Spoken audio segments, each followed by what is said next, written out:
నమస్తే అందరికి. Welcome to Karimnagar. కరీంనగర్కి రకరకాల మంది రకరకాల పనుల మీద అయితే వస్తారు. కొందరు చదువుకోవడానికి వస్తే, కొందరు బతుకుదేరు కోసం అని వస్తారు. విద్య, వైద్యం అని అన్ని రంగాలు ఇక్కడ ఉన్నాయి. అట్లనే కరీంనగర్ లో టూరిజం కూడా బాగా ఫేమస్. ఇవాళ కరీంనగర్ లో ఏమేమి టూరిస్ట్ ప్లేసెస్ ఉన్నాయో అన్ని కనుక్కొని వెళ్ళి చూడడమే మన టాస్క్. చలో కరీంనగర్.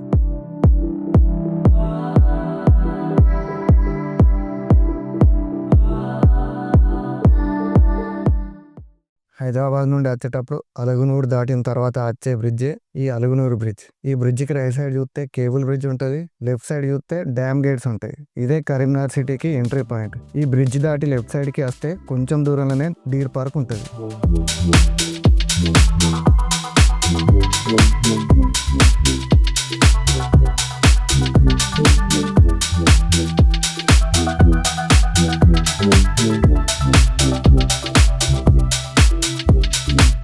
ఈ డీర్ పార్క్ వచ్చి 30 ఎకరాలు ఉంటుంది. ఇది ఒక చిన్నపాటి జూగా చెప్పుకోవచ్చు. 2004లో ఇది స్టార్ట్ అయింది. ఇక్కడ జింకలు, నెమళ్ళు, కుందేళ్లు, పక్షులు అని కొన్ని లిమిటెడ్ యానిమల్స్ అయితే ఉంటాయి. జింకలు మెయిన్ అట్రాక్షన్ అని చెప్పుకోవచ్చు. ఇక్కడ పెడల్ బోటింగ్ ఫెసిలిటీ కూడా ఉన్నది. ఫ్యామిలీస్కి అయితే ఈ డీర్ పార్క్ అనేది మంచి స్పాట్ అని చెప్పుకోవచ్చు.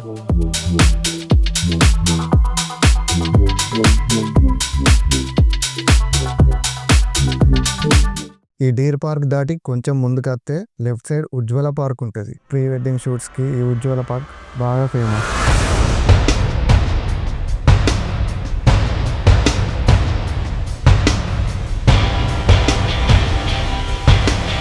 ఈ ఉజ్వల పార్క్ ఆపోజిట్ లోనే ఐటీ టవర్ ఉంటుంది. మనకు కరీంనగర్లో ఉన్న యువతకు ఉద్యోగాలు కల్పించడమే దీని యొక్క ప్రధాన లక్ష్యంగా పెట్టుకున్నారు.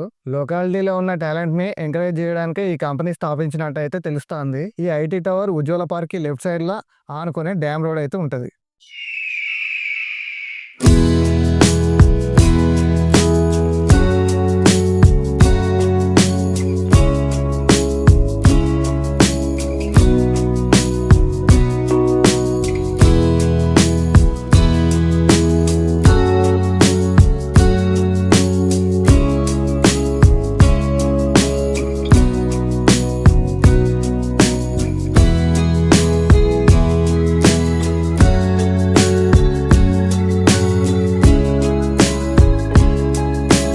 కరీంనగర్ ఫేవరెట్ స్పాట్ కి అయితే వచ్చేసినాం. అదే ఈ మానేరు డ్యామ్ రోడ్. ఈ మానేరు చరిత్ర గురించి చెప్పాలంటే నర్మల అనే విలేజ్ లా అప్పర్ మానేర్ డ్యామ్ అయితే ఉంటది. దాని తర్వాత సిరిసిల్ల దాటిన తర్వాత మిడ్ మానేర్ ఉంటది. ఆ మిడ్ మానేర్ దాటి ముందరికి వచ్చిన తర్వాత మన కరీంనగర్ లో ఇక్కడ లోయర్ మానేర్ డ్యామ్ అయితే ఉంటది. దీని ఒక కెపాసిటీ వచ్చి 24 టీఎంసీలు, 24,000 మిలియన్ క్యూబిక్ ఫీట్. అంటే దాదాపు చిన్నపాటి సముద్రం లెక్కనే ఉంటది అన్నట్టు చూడనీకి.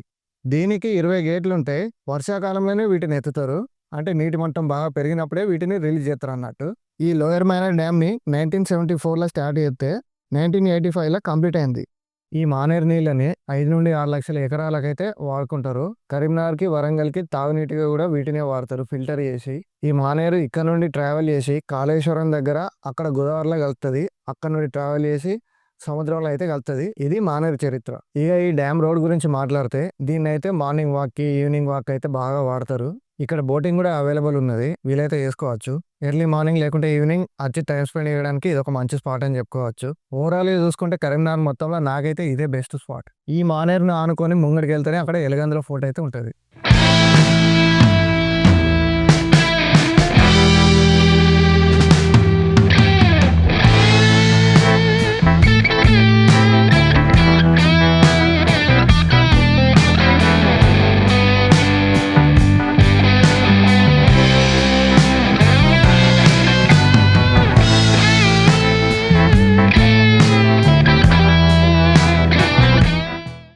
ఇది వచ్చి దోమినార్. దీన్ని నిజాములు కట్టినట్టయితే చరిత్ర చెప్తోంది. ఇది ఒక మతపరమైన కట్టడంగా మనం చెప్పుకోవచ్చు. ఎలగంద్ర ఎంటర్ అయిన తర్వాత ఫస్ట్ కనబడేది మనకు దోమినారే. ఇక్కడ నుండి ఎలగందులో 1 కిలోమీటర్ దూరంలో ఉంటుంది. ఇప్పుడు ఎలగందులో పోదాం.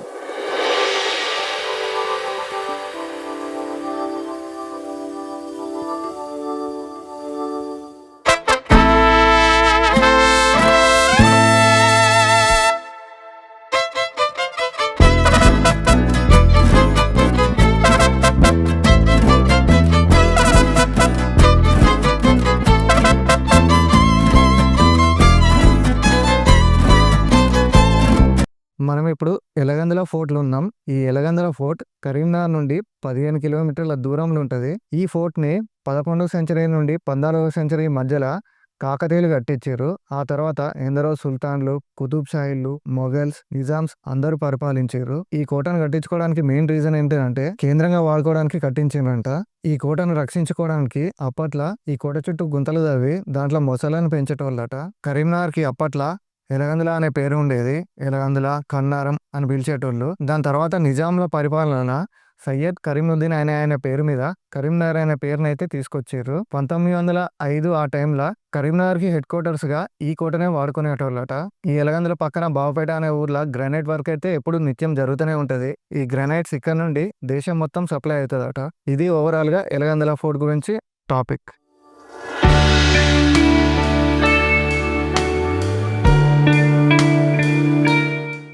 మనం ఇప్పుడు నాగన్న బావి దగ్గర ఉన్నాం.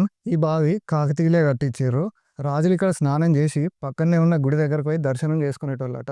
ప్రస్తుతం అయితే ఇది శిథిలావస్థలు ఉన్నది. ఈ నాగన్న బావి ఎలగందుల నుండి కేవలం ఒక 500 మీటర్ల దూరంలో అట్లుంటది. కాకుంటే ఇది ఇక్కడ ఉన్న విషయం ఎవరికి తెలియక చూడకుండానే వెళ్ళిపోతారు. వందల సంవత్సరాల ఏళ్ళ చరిత్ర ఉన్న బావి కాబట్టి దీన్ని డెవలప్ చేయాలి, టూరిస్ట్ ఏరియాగా తీర్చిదిద్దాలని ఇక్కడ లోకాలిటీలో ఉన్న ప్రజలైతే కోరుకుంటారు.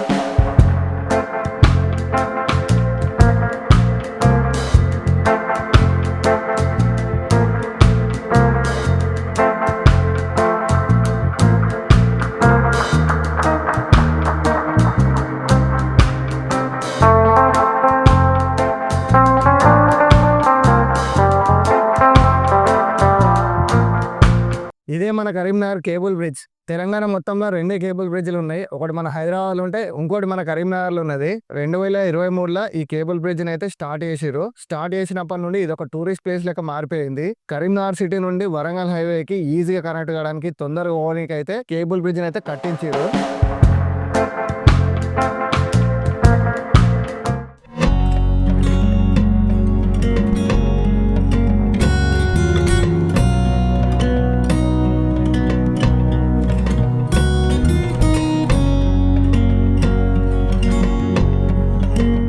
ఇది కరీంనగర్ క్లాక్ టవర్. దీన్ని ఇక్కడ టవర్ సర్కిల్ అని వెళ్తారు. ఇది కరీంనగర్ కి మిడ్ పాయింట్ గా చెప్పుకోవచ్చు. ఇది నిజాం ఎరాల మీర్ ఉస్మాన్ అలీ ఖాన్ ఆయన కట్టించిండు. మెయిన్ గా టూరిస్టులను అట్రాక్ట్ చేయడానికి దీన్ని కట్టించారు.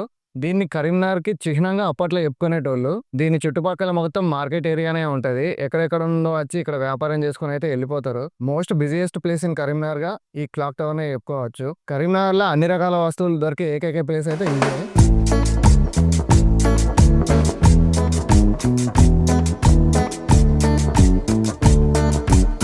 కరీంనగర్లో ఎగ్జిబిషన్ కూడా బాగా ఫేమస్. ప్రతి సంవత్సరం కొత్త థీమ్తోనే ఒక ఎగ్జిబిషన్ అయితే పడుతుంది. ఈసారి వింటర్ కార్నివల్ అని జలకన్యలతోనైతే థీమ్ ఎగ్జిబిషన్ పడ్డది. ఒకసారి లోపలికి పోయి అయితే చూద్దాం ఏమేమి ఉన్నాయో.